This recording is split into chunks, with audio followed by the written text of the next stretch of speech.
2 rounds of NFL playoff action are officially in the rearview mirror, but does it seem like something's been missing? While viewing these games so far, there's been a need for something else.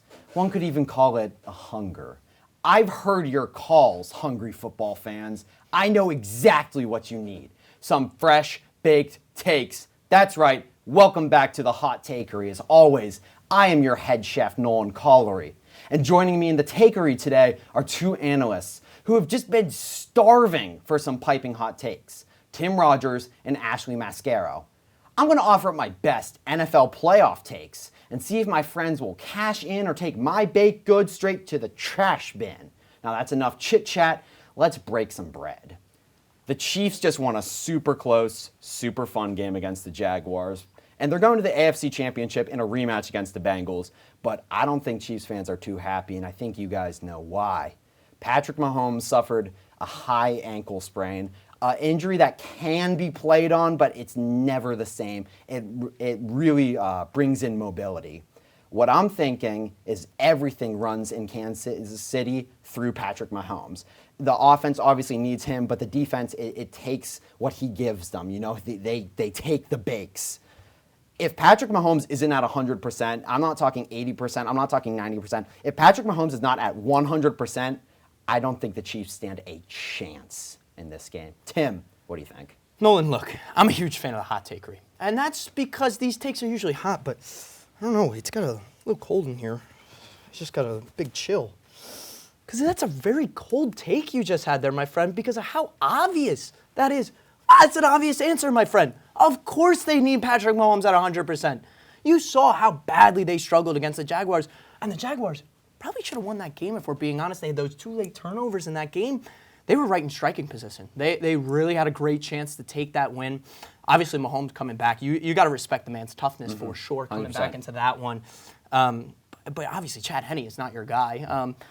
And the way the Bengals played, against the Bills, going to Buffalo with all the storylines happening there, I just don't think the Chiefs would even stand a chance if Mahomes is at 99.9%. I think he's got to be at that 100, and that's a little chilly. I'm not going to lie.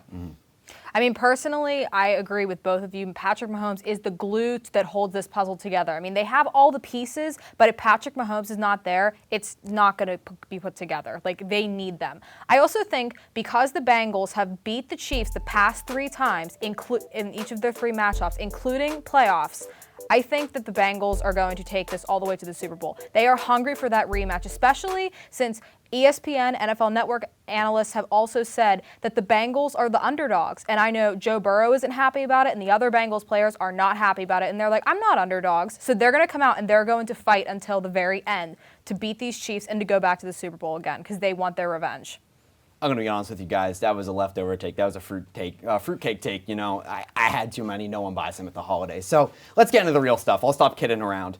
Let's talk about probably the best story in the NFL this year, the 49ers. 2 starting quarterbacks getting season-ending injuries is unheard of. More unheard of, a backup quarterback going 7-0, including the playoffs. The reason this happened, 3 reasons. 1, come on, Brock Purdy, Mr. Relevant himself, 7-0, has over a 100 passer rating as a rookie, beat Tom Brady. What hasn't the kid done? I know, but the thing is what people say, oh, it's a good scheme for him. Well, that's reason number 2. Kyle Shanahan's coaching has been an absolute masterclass this season. I think Brian Daboll of the New York Giants will win Coach of the Year. However, Kyle Shanahan could win it. I wouldn't be surprised, and he should be in 2nd place. But I think the main reason that the 49ers not just stayed afloat, but thrived is depth.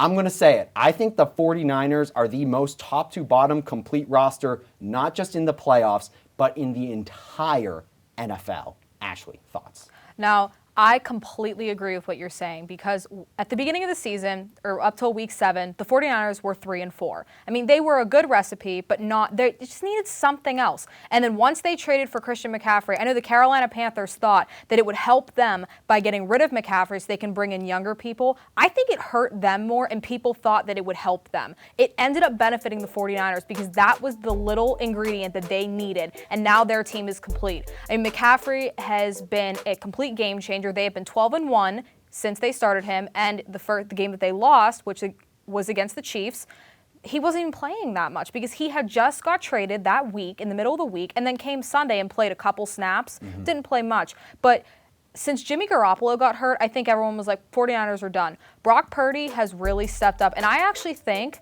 that if he even wins next week's game, even if they don't win the Super Bowl, if he wins the NFC Championship game against the Philadelphia Eagles, I think he will be the starting quarterback next year. There are teams, including the Las Vegas Raiders, who are looking for a new quarterback that are interested in Jimmy Garoppolo. So I think he will be out of there, and I don't think you've seen enough of Trey Lance yet. I think, yeah, Trey Lance definitely has potential. I mean, the Niners traded up for him in the draft a couple years ago. I still think that Brock Purdy is their guy, and I think Trey Lance will serve as backup. No, and I got to be honest with you, I think she might be having more hot takes than you right now. Those were great. She brought something from home. I mean, absolutely, but look, there's no question that McCaffrey trade, I mean, like you mentioned it, one loss, and he just got there 2 days prior, and you're fitting into the scheme and everything like that. But we would be lying if we were not talking about this 49ers defense. I mean, you're talking about, last matchup against the Cowboys. It was Defensive Player of the Year versus Defensive Player of the Year. The top two in Micah Parsons and Nick Bosa. And I got Nick Bosa winning that one. I mean, what a season he's having. And, you saw it on the first play of the game against the Cowboys. They took a holding penalty on him right away just because of how dominant he is. But I got to talk about probably the most underrated player in the NFL, and that's Fred Warner. I think he is truly the best linebacker in all of football. And I think he might be the best defensive player on their team. And I think he's just not getting the respect he deserves just because of how good Nick Bosa is. Yeah. Obviously, the scheme fits have been incredible, but that defense is the best defense in football and has been down this stretch. Now, let me tell you guys something. As you may know, good bakers save their hottest stuff for last. I am a great baker. It's time to talk about the Buffalo Bills. They have been bounced before the AFC Championship game for the nth, 100th time. Josh Allen hasn't made it there yet. McDermott hasn't made it there yet. And you know what the issue is? It's the offense. It's one-dimensional. The only run support is Josh Allen. And it relies on the defense to be a spark plug, right? But, wait, no. What about the defense? The defense is so streaky, they play down in big games, and they rely on the offense to be a spark plug. Do you see the issue?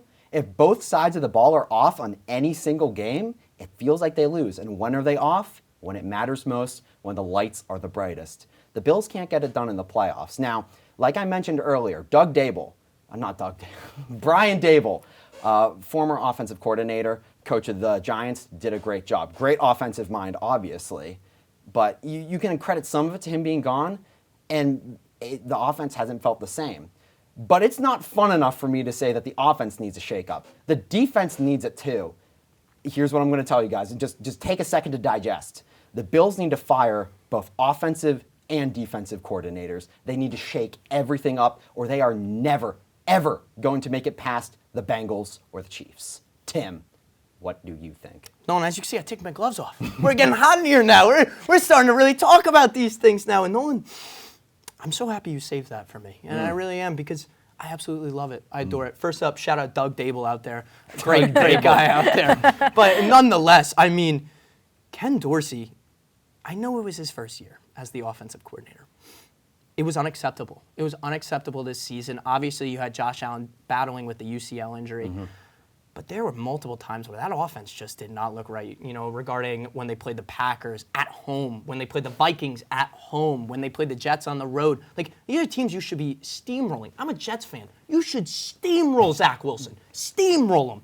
But yet they couldn't. They couldn't get it done. And that was a theme late down in the stretch. So I don't think that's the hottest take. I think it's Leslie Frazier and the defensive coordinator. I would have gotten rid of him last year. Like, how do you, the 13th seconds, Bills fans were just like, yeah, it's over our head. What? Yeah. That's unacceptable. That cannot be happening. You gave up 31 points in the playoffs to Skylar Thompson. What? Are you kidding me? That is unacceptable. And going into this game against the Bengals, you had DeMar Hamlin there. Yeah. You should have been energized. You should have been ready to go. Oh my God, were they flat? Yeah. They just did not show up, and that defense made no adjustments. And I heard Tony Romo saying on the broadcast that Leslie Frazier should get a coaching job, maybe for the XFL or CFL, not here. Yeah. Just one quick moment. Everyone here at Penn State Sports Night, we are on Damar Hamlin's side. Damar, get better soon. We're really rooting for you.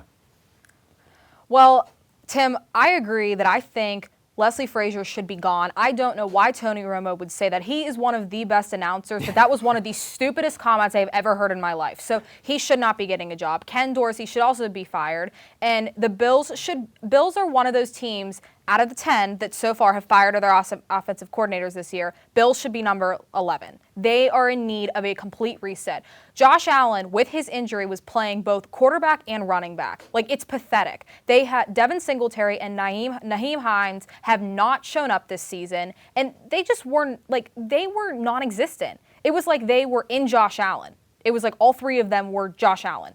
It was non-existent. They have one good wide receiver game in Stephon Diggs. Otherwise, the other wide receivers, either mediocre or on injured reserve. And in their defense, they lost both Von Miller and Micah Hyde, which was a huge kill. So maybe if they get them back, that would help, but I'm not sure. I think they need a complete reset this offseason. I'm glad you guys were able to take a bite as soon as the take was hot. Some people have to wait a second, cool it off a little bit, but I like that. The championship rounds happen next weekend, where Bengals versus Chiefs and Eagles versus 49ers will ultimately give us our Super Bowl matchup. The only way to properly fill a Super Bowl is with some Super Bowl-y good takes. That's all the Takery has to sell tonight. For Tim Rogers, Ashley Mascaro, and the team here at Penn State Sports Night, I'm Nolan Collery. Always remember, keep your baked goods hot, but your takes even hotter. Hey everybody, thank you for tuning into this edition of Penn State Sports Night. We hope you liked that segment. And we're sure there's other Penn State Sports Night segments that you are going to love as well. Be sure to subscribe to our YouTube channel for more content. And check us out on social media for updates and behind the scenes clips and pics. Follow us on Twitter at PSSN TV and on Instagram at PSU Sports Night to keep up with all the action. For all of us here at the Belisari Media Center, we are Penn State Sports Night.